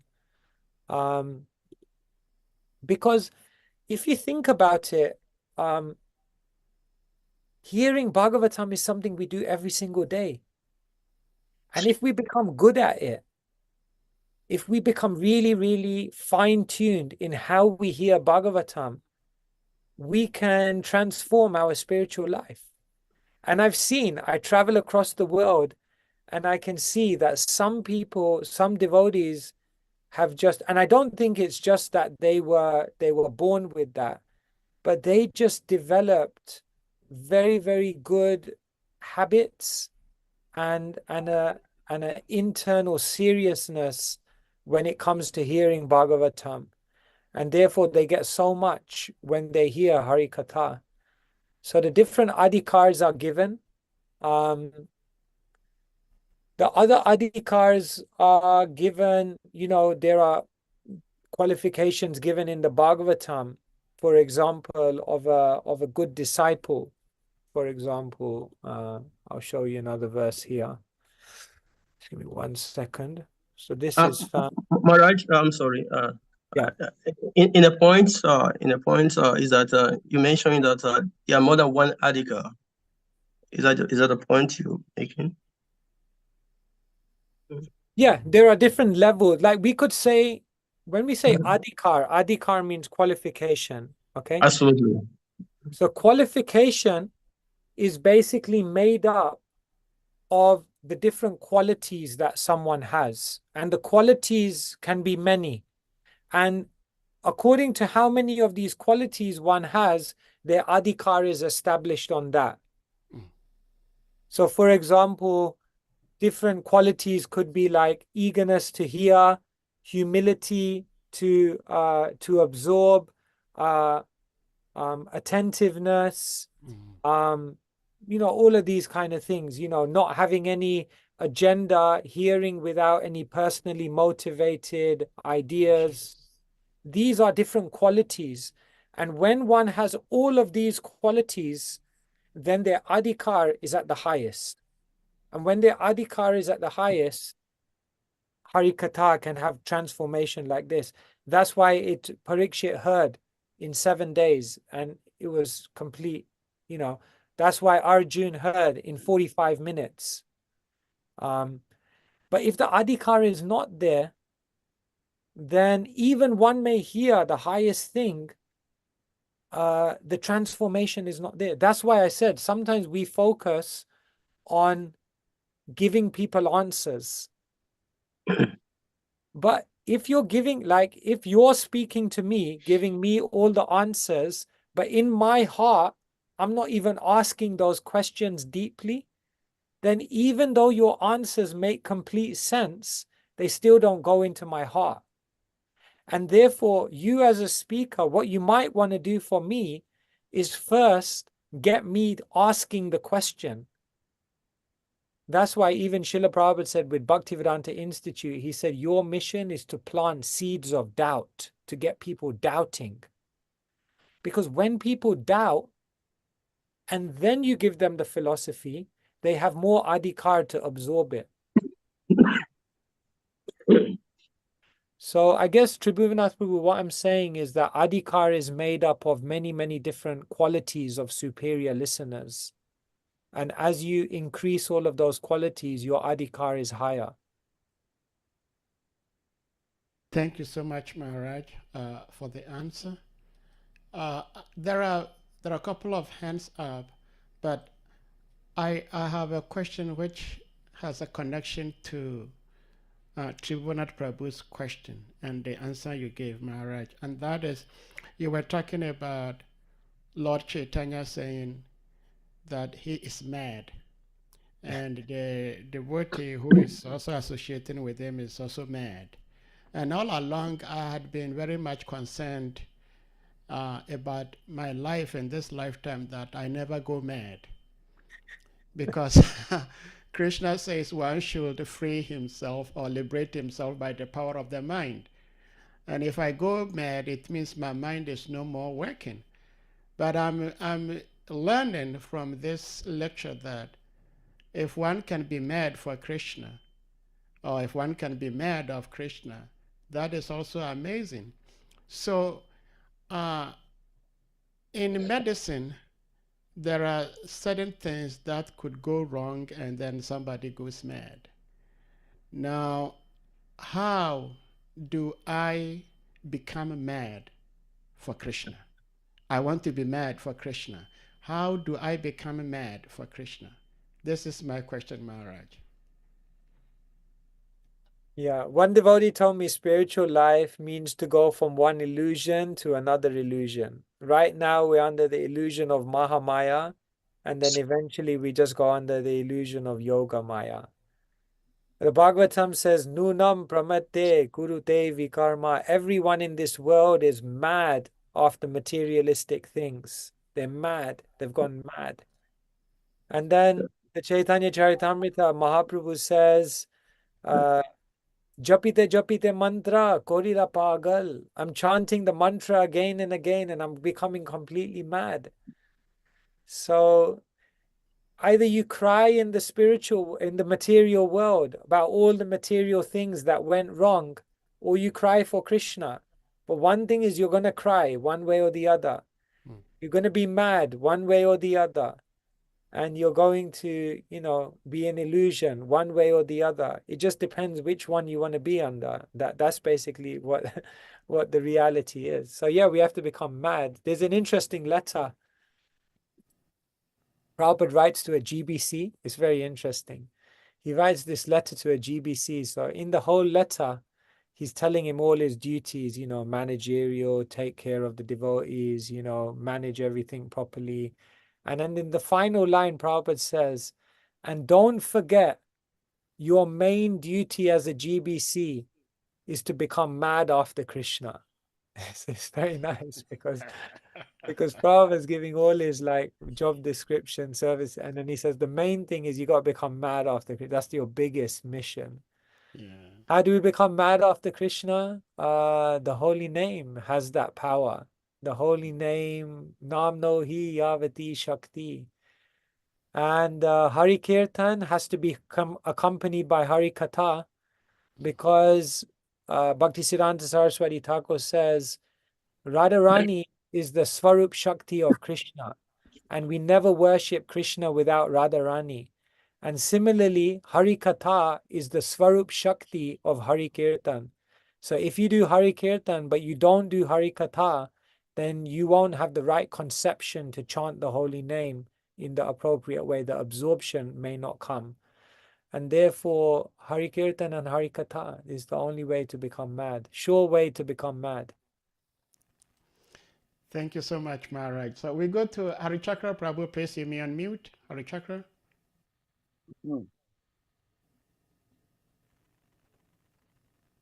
Yeah, Hare Krishna Maharaj. Thank you. Thank you very much for that and all the questions that are going on.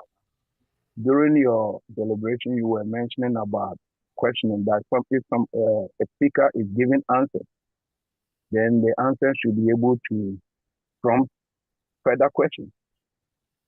And I could see during the time of Ketananda Maharaj, that was one big quality that I observed with him. That anytime he gives class, he leaves so much loopholes. By the time he's done with the class, almost the whole room, everybody's hands is up to ask questions. And by the time he's done with those questions, you just wake up from the class very satisfied. And I remember one devotee went on Sankirtan and one Christian priest smashed him so bad with so many things. And the devotee became so miserable. So he came to the temple. He didn't even finish his Sankirtan. He came to the temple. But somehow or the other, he has written all the things, the questions the Christian priest was saying. And during the Bhagavad Gita class that evening, he was also bombarding the speaker with all these questions. And the speaker gave satisfactory answers to him.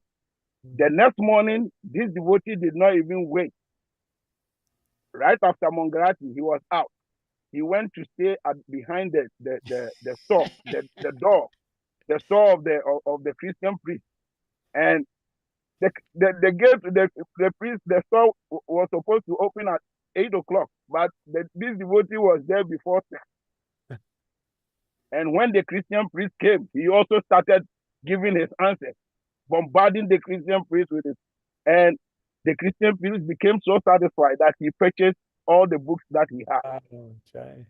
So this devotee was so satisfied. So my question is, sometimes of late, recently, there are a lot of speakers that if they speak and there's so many questions to ask, and you ask a question and you follow up your question, then it becomes as if you are challenging them. It becomes as if, why are you asking this question after this? And when it happens like that, it some sort of demoralizes you. So in a situation like that, what do we do? Because it's not like we are answering the question because we don't understand something and we are trying to look for clarification. So when we become demoralized by the way the speaker respond to us, then what do we do in a situation like that? Yeah, no, thank you, Hari Chakraprabhu. Thank you for sharing that story.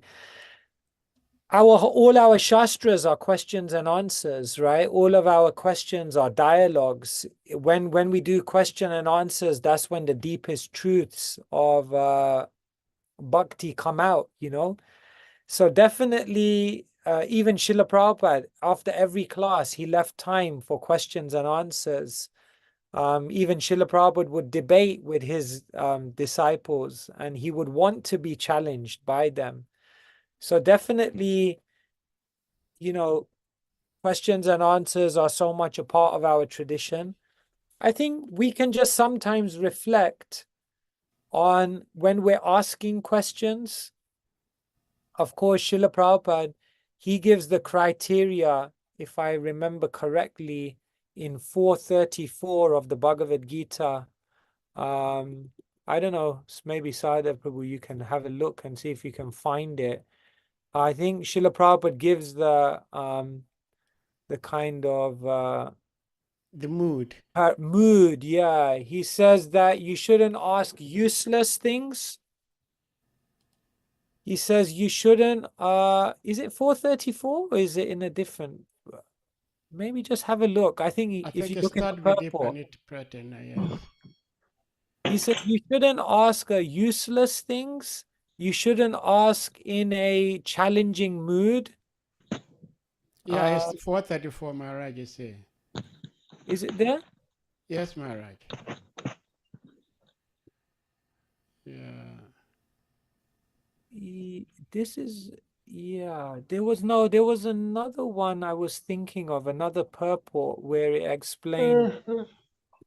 Maybe someone will know, I'm not sure, but anyway, yeah, just give me 1 second. Let me see if I can find it.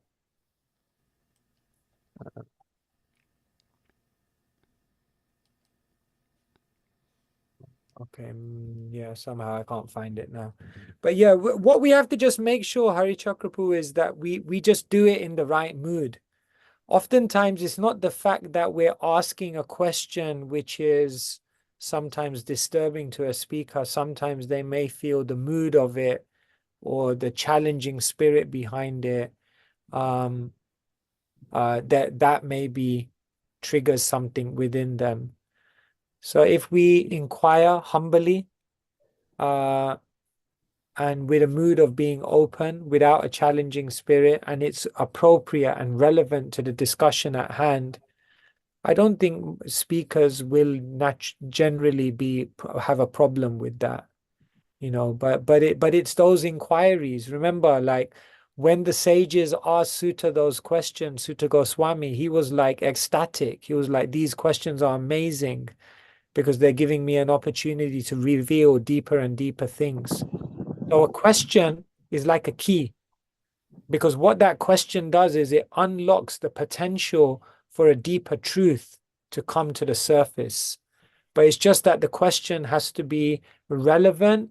It has to be asked in the right spirit, and like that. Thank you so much, Maharaj, for the answer. We go to Her Grace Gail Devi, please. You may unmute, Gail. Hare Krishna Maharaj. Hare Krishna. Yeah, it was interesting to hear you quote verse 10.9 from the Gita when you were, that's the one, Machita Madgata Prana Bodhayanta Parasparam. Yeah, it was interesting because just right before this class, someone else quoted that same verse to make the point about Sadhu Sangha, that Sadhu Sangha doesn't necessarily mean associating only with perfected souls or very elevated souls. I'm just trying to substantiate your point that Sadhu Sangha means, this form, or, Krishna Katha among friends or people who, or Equal, peers, equals. And the speaker cited this same verse that you did and highlighted the part that said Bodhayanta Parasparam, where it means that we enlighten each other. And so the reason why that part supports the point that Krishna Katha should also happen among peers is because we don't normally think of enlightening our superior. If we're going to enlighten each other, that's a very good point. Yeah, very good point. Yeah, I thought so too. And so it's so interesting that you also cited this same verse to support the point that, Krishna Katha, Sadhu Sangha, doesn't necessarily mean, perfected devotees only. So that was it. Yeah, just to reiterate that point, just to get it in my head as well, and for everyone, that Sadhu Sangha clearly means it's not just with a superior, because in this verse it says that both parties are enlightening one another. So you wouldn't really enlighten a superior. You would hear from a superior and be enlightened by, but there's a mutual exchange of enlightenment, which means this is an exchange taking place among equals. Yeah, really nice word. And the other interesting point about this is that it says constantly enlightening, which I always found to be a very interesting phrase, because generally we think of enlightenment as a destination, as a state. But here it says you're constantly enlightening. And the point there is that enlightenment is not a destination, but enlightenment is a direction. In other words, you can constantly move in the direction of enlightenment, and enlightenment is ever expanding. I thought that was also a beautiful point in Prabhupada's translation, because generally, which I was going to say, which makes sense since Krishna is unlimited. So how can we ever reach a destination? Yeah, yeah. But it's interesting, you don't really find that in traditions of divinity around the world. You never really, not that I've read, a concept of constantly enlightening. There's always a sense in which enlightenment is a destination. But yeah, nice point. Thank you so much. Thank you all so much. Hare Krishna, thank you, Maharaj. Shri Govinda Prabhu, please hear me on mute.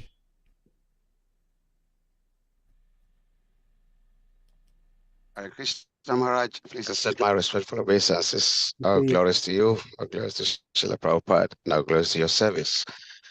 I thank you very much for a very wonderful presentation of Krishna consciousness.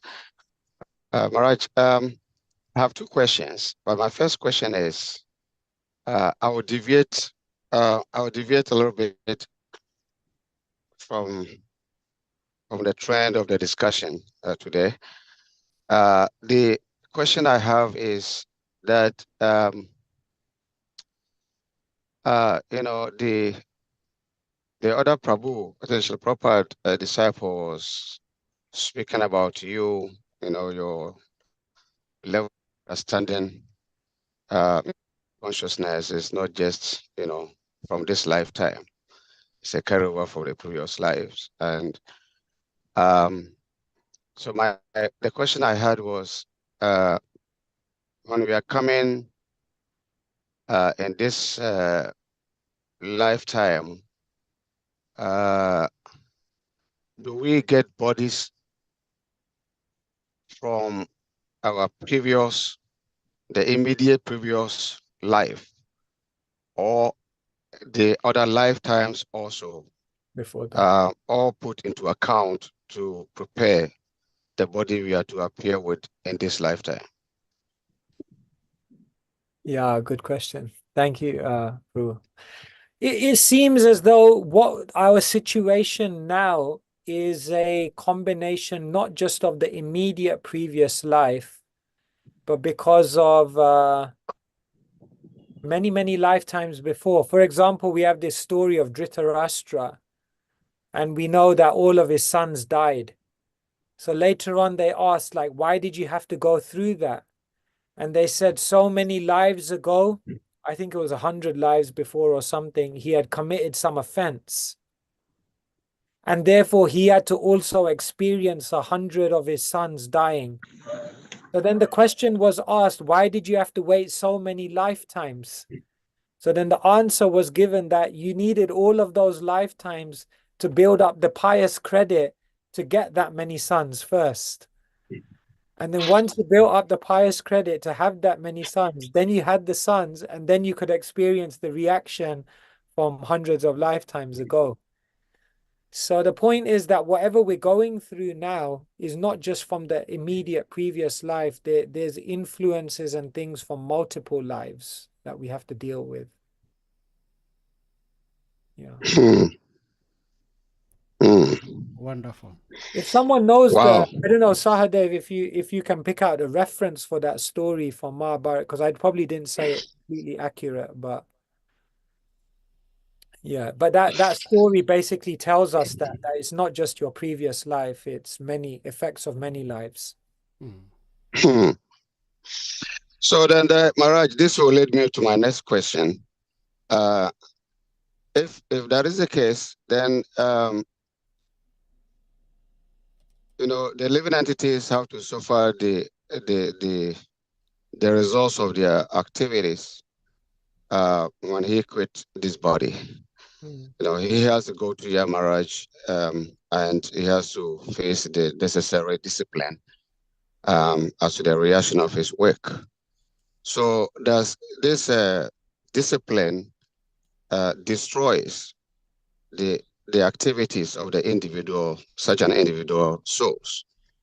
Because we know, it said whatever is happening spiritually, we also have a perverted reflection here on the physical platform. That when one is, offends the state law, or one commits any dubious act and is arrested, he goes to jail. So he get a certain amount of imprisonment based on his action. And when he finished serving that imprisonment, then he's out of the prison. So when we go to Yamaloka, we go to Yamaraj, and the living entity faces his resurgent judgment. Does that not end his actions? Even after the punishment from Yamaraj? Yeah. Well, just in your example, say someone commits a crime and then they have to suffer 25 years in prison. In most legal systems around the world, what happens is after about 10 years, they interview the candidate. And if they feel like the candidate has reformed themselves, has changed, then sometimes they give them parole. They just let them go early. They don't have to serve the sentence, because the point of the jail sentence was to reform their character. So if they've been reformed, then there's no need for the sentence anymore. And karma is exactly the same. The reason why we get a karmic reaction is so that we can learn. But if Krishna sees that we've learned the lesson, then Krishna may also remove the reaction, or Krishna will make you immune to the suffering of the reaction. In other words, the main thing is that karma is meant to transform us. And if we become transformed, then sometimes the karma, therefore Krishna says, Aham tvam sarva papebhyo moksha yishami masucha. If you surrender unto me, I remove all sinful reactions. Yeah, Maharaj, yeah, that is true. Thank you very much. But the other side of the question is this, that, like the karma is said that when one slaps someone, then if he doesn't get the results in this lifetime, definitely he has to come back for someone to also slap him. Or if one stabs somebody, kills somebody, he has to be killed also. The perfect example is there in the Bible by John the Baptist and the fetish priest of Baal. So if the person has committed such an offense, and that has taken him to Yamaraj, for him to get the punishment from Yamaraj for doing that, why does he again have to come back for somebody to punish him from what he did before leaving the body to Yamaraj? Do we have a double punishment? After Yamaraj, then we come back, we take a body, based on our karmic activities, and face the consequence? We get double punishment? Yeah, it seems that both punishments are there because that's maybe what is required to transform someone's consciousness. But remember, once one has been punished by Yamaraj, if they come back to this world and that other punishment in this life is still waiting to happen, if in the course of, before that punishment happens, if in the course of their life, they actually learn the lesson, then maybe that punishment won't come to them in their life. Therefore, like even, like the devotees, when some suffering happens to them, they look up at Krishna and they say, Krishna, I deserved much worse, but you reduced it because I've taken up the process of devotional service. So yeah, there is a double punishment, but the second punishment may not always be required if one shows in their life that they've reformed themselves. It's a double punishment. Oh, yeah. All right. Thank you. Thank you so much, Maharaj. Kusha Prabhu, please. Please, I have one last question, please. Sorry, you're still long, 2 hours. My own question is still on this question of Prabhu Govinda. I want to ask, is there a realm in spiritual practices where one can remember his previous life and his future life? We talk about learning your previous life, definitely that's there. There are devotees who have done past life regressions, who through astrology and other things, they can determine aspects of where they were previously. Some astrologers, they will do your astrology, and if you have certain blocks in this life, certain difficulties or obstacles, they can often relate it to something you may have done in a previous life or an offense or something like that. So that's definitely there. Can they predict your future lives? Remember, Krishna consciousness changes everything. So we're creating our destiny by our free will right now. So you can't necessarily predict your future life in that sense, because you're creating your future life at every moment by the free will that you exercise now. Does that make sense? Yes, it makes sense, because if one can remember his previous life and the next life, it will surely help devotees in practicing spiritual life. You would think so. Not necessarily. You know, there was this person who wrote a book about kids who remembered their previous lives. Yes. Right? So these are kids who they just spontaneously remember who they were in their previous life, how they died, you know, everything, all that stuff. And then he wrote another book to see how many of these kids actually became spiritual. And it's amazing. You'd think that if you remembered your previous life, if you knew you were here, you died, you came back again, you'd think like, okay, that's it. Now I'm going to surrender, you know, and it's not. You don't. It's I've not read a just, book that says the reason why the living entities forget their previous life is because if you remember that I killed you in your past life, you want to revenge in this lifetime. yeah. So And it's Krishna too removed that traumatic. memory of remembrance to Yeah. keep peace. Too traumatic. Yeah. No, that's for sure. Thank you. Okay. Thank you, Kusha Prabhu. And we go to Srimad Varaha Acharya. Please, you may unmute. Maharaj, thank you so much for spending so much time with us today. Thank you so much. Thank you Hare so Krishna. much. Hare Krishna. Hare Krishna Maharaj, my obeisances, all glories to Srila Prabhupada, all glories to the assembly devotees. We are very much glad to have you here on our platform, and we hope to see you much often. My question is about the Adhikari, and you mentioned back and forth the qualities or qualifications, and there was one that you mentioned in passing. Was when you were mentioning the topics of the Bhagavatam, you mentioned the mercy Adhikari in the story of Ajamil and Shikshaketu and Vikasura. So I was reflecting on that, how the mercy Adhikari is often not being, we don't talk much about that.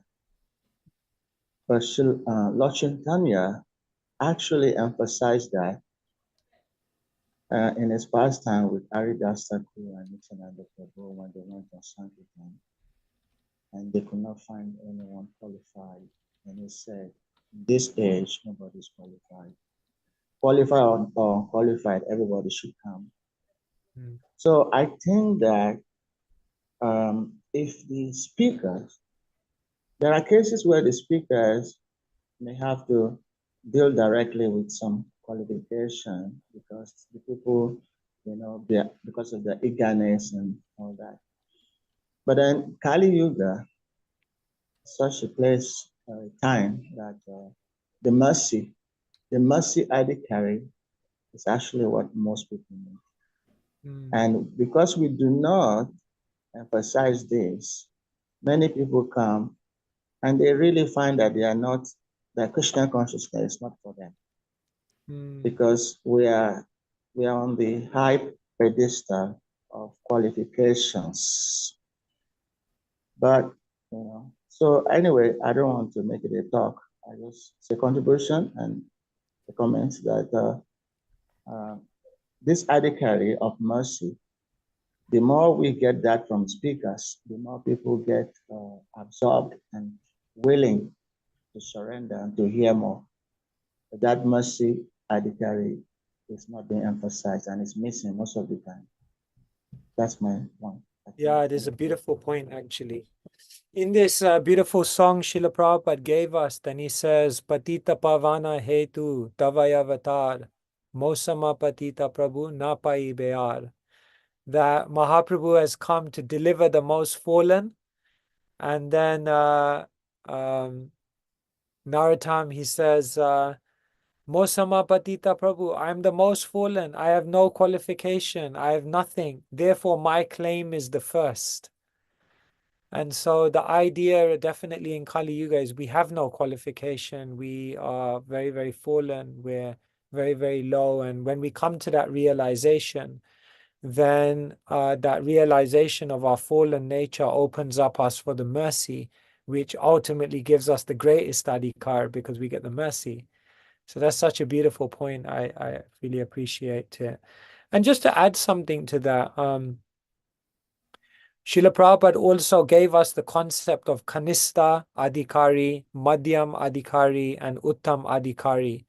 And he would often say that one should not remain on a Kanista level. We should not remain Kanistas our whole life. We should at least come to the point of Madhyam. And therefore he would say, study Shastra, associate with devotees, purify the heart, and therefore at least come to the level of Madhyam Adhikari.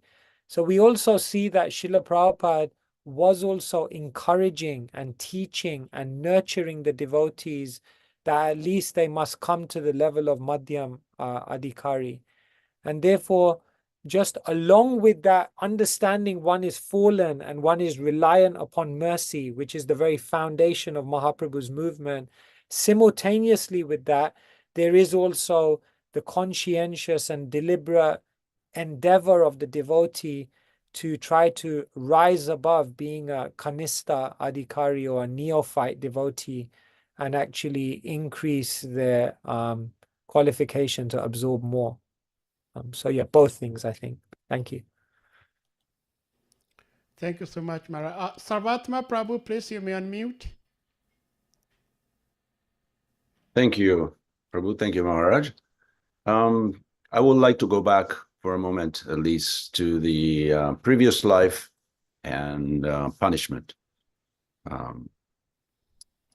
I can only offer another 2 cents, which will make it 4 cents, not very much still.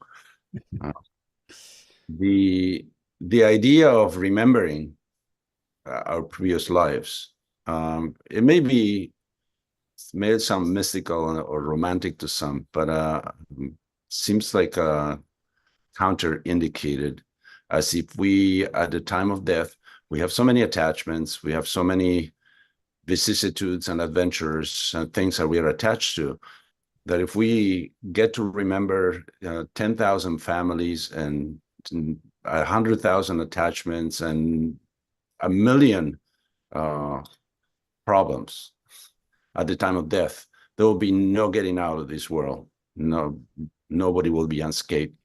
So the less, the best in that case. So it's Krishna's mercy that we don't remember. So I don't think we should push into past life regression and all that stuff. It's kind of a waste of time. Just it's basically getting into an unwanted catalog of things that we don't want, but we become addicted to. There was the father of a devotee, friend of mine. He was so addicted to watching infomercials about things in the middle of the night that they sell stuff that you don't need. That actually the people from the infomercials, they had his direct phone line and they will call him before they put the infomercial out because they knew he was going to order one. So his garage was completely full of unopened packages that he never used or could get rid of. So this seems like a labyrinth and a nightmare, that accumulating more things, we have enough. So we don't need that. And as far as punishment, it seems like one thing that we are lacking, and I can say just for myself in this movement, is introspection. We have plenty of dogma, plenty of philosophy, plenty of rituals, plenty of everything else, but we lack introspection to see what's really going on. I had an experience In 2008, I had shingles, which is an extremely painful sickness. Then it lasted 2 months. And of course, after a couple of days of such intense pain, I was praying to Krishna. Usually we don't ask Krishna to change his mind. In other words, just to show us why. So I was basically doing that at that point, and saying, okay, Krishna, I think I get the point. Can you tell me why this is going on? Why this intense suffering? It was so intense. I actually Googled. I didn't know what shingles was, which is herpes, Zorx, which is the same as chickenpox. Chickenpox, exactly. And chickenpox, the virus remains in the nervous system and then eventually may manifest. And because it's in the nervous system, the pain is very intense. It's like, imagine a root canal, wherever the area is, without anesthesia for 2 months, constant pain. So I was asking Krishna why. I mean, okay, after a couple of days, I get the message. I need to suffer for a reason. Can you tell me which reason is that, and how can I change it? I think that was enough. But it didn't stop. So when the pain was from 8 to 10 for the entire time. But then I did realize a couple of things, fortunately. One is that Krishna was kind to raise my pain threshold. So at the time of death, I wouldn't become totally bewildered, because that's what happened before you die, that the pain is so intense that your consciousness goes in that direction and cannot raise above the body, the mind, etc. So Krishna showed me such intense pain that next time I get something like that, hopefully not, but if I do, I will probably respond in a different way. And the second lesson that I learned is that I don't want that kind of suffering to be given. I wouldn't want to be the reason that other people suffer because of me. Then I will not desire as revenge, or, I mean, it's not always working, but at least I wouldn't desire that someone suffers on my account just because they did something to me, or because I enjoy the thought of someone else suffering. So perhaps this was not a question, but I will encourage you to comment on what you heard, if you don't mind. Yeah, no, definitely. On your first point about past life regressions, I think I totally agree. Like, I also was tempted to try and find out, but you realize it doesn't really. Firstly, you don't know how accurate it is. It can just be imagination. And even if you do know, it can just sometimes imprison you more and more in the past instead of looking forward. And I haven't found in many devotees' lives that it's been useful personally. So definitely agree with that one. And the second point about suffering and trying to decipher what's the reason behind the suffering and why we go through that, and being more introspective, I really resonate with that point. If we put more and more food in our mouth, but we don't chew, we don't close and chew it, at some point, it's like there's no nourishment. And, so I think definitely, we have to find more ways to do mananam, do deep reflection, do introspection. Sometimes I feel like, because in our movement, often there's a lot of talk about ignoring your mind and getting off the mental platform, which is obviously really important. But later on, what I think is that we have to activate our spiritual thinking as well, our spiritual introspective abilities. And sometimes we just kind of dehumanize that thinking aspect so much that it never reawakens in a more spiritual and positive form. So yeah, I think definitely more introspection, trying to learn from the situation that we're in.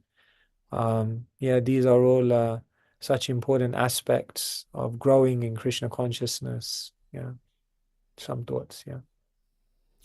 Thank you so much, Saratma Prabhu. And Maharaj, thank you for. Thank you so much. It's been amazing to be with you all. Yes. So it's getting a little dark here. And Yes. Maharaj, I have one quick comment